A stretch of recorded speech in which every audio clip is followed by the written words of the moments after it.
মৌথাবাড়ির ঘটনায় মহিলাদের পক্ষ থেকে একাধিক অভিযোগ পেয়ে তা তদন্তে শুক্রবার মালদায় এলেন কেন্দ্রীয় মহিলা কমিশনের চেয়ারপারসন অর্চনা মজুমদার। তিনি মালদায় এসে প্রথমে মালদা শহরের বুকে অবস্থিত সার্কিট হাউসে ওঠেন। সেখানে কিছুক্ষণ বিশ্রাম নেওয়ার পর সার্কিট হাউস থেকে মথাবাড়ির উদ্দেশ্যে রওনা দেন। মথাবাড়ির বিভিন্ন এলাকায় ঘুরে ঘুরে আক্রান্ত মানুষজনের সঙ্গে কথা বলেন। কারা কী কারণে হামলা চালালো তা জানার চেষ্টা করেন। সেই সঙ্গে বিভিন্ন ভাঙচুর করা দোকানপাট ঘুরে দেখে দোকান মালিকের সঙ্গে কথা বলে ক্ষয়ক্ষতির পরিমাণ জানেন।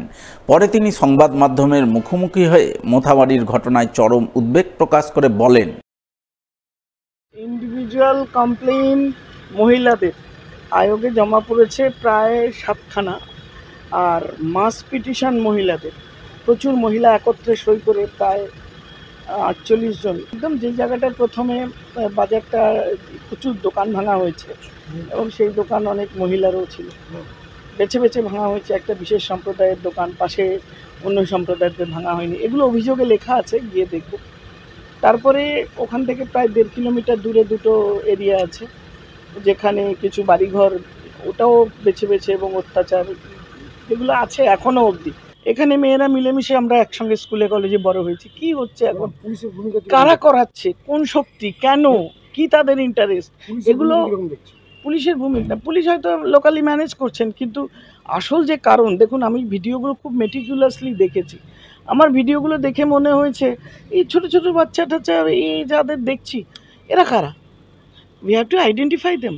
কারা, কেন, কিসের প্ররোচনা, কেন বারবার হচ্ছে, কেন এই বিভেদ সৃষ্টি হচ্ছে, কেন এই ভাঙচুর হচ্ছে, ধ্বংস হচ্ছে।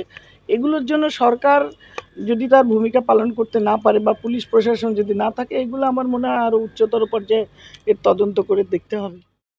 এদিকে মথাবাড়ির ঘটনা সম্পর্কে খোঁজখবর নিতে বৃহস্পতিবার বিকালে মালদায় আসেন রাজ্য মহিলা কমিশনের চেয়ারপারসন লীনা গঙ্গোপাধ্যায়। তিনি সহ 3 সদস্যের এক প্রতিনিধি দল মথাবাড়িতে যান। তারা গণ্ডগোলের ঘটনায় ক্ষতিগ্রস্ত 4টি গ্রাম ঘুরে দেখেন, কথা বলেন উভয় পক্ষের মহিলাদের সঙ্গে। এরপর তিনি সংবাদ মাধ্যমের মুখোমুখি হয়ে মথাবাড়ির ঘটনা সম্পর্কে বলেন, দেখুন, ঘুরে দেখলাম সমস্যা তো খানিকটা আছে এবং সেটা দু তরফেরই সমস্যা আছে। আমরা সব জায়গাগুলি ঘুরে দেখেছি। যেটা হয়েছে সেটা অভিজ্ঞত নয়। আমরা কখনোই এই কোনো সুস্থ মানুষ চায় না, ওরাও হয়তো চায় না যেরকম কিছু ঘটে। তবে আমার ধারণা খানিকটা গুজব এবং একটু কি বলবো, উস্কানিমূলক কথাবার্তা এর জন্য খানিকটা দায়ী, আরও বেশি সমস্যাটা হয়েছে। আপাতত সমস্ত পরিস্থিতি শান্ত। আর যেটা দেখলাম বা যেটা আছে যে ওদের ভয়ে সকলেই বলছে যে আবার কখন কী হবে, পুলিশ চলে গেলে যদি কিছু হয়। একটা আতঙ্ক কাজ করছে, পুলিশ চলে গেলে যদি আবার কী হবে।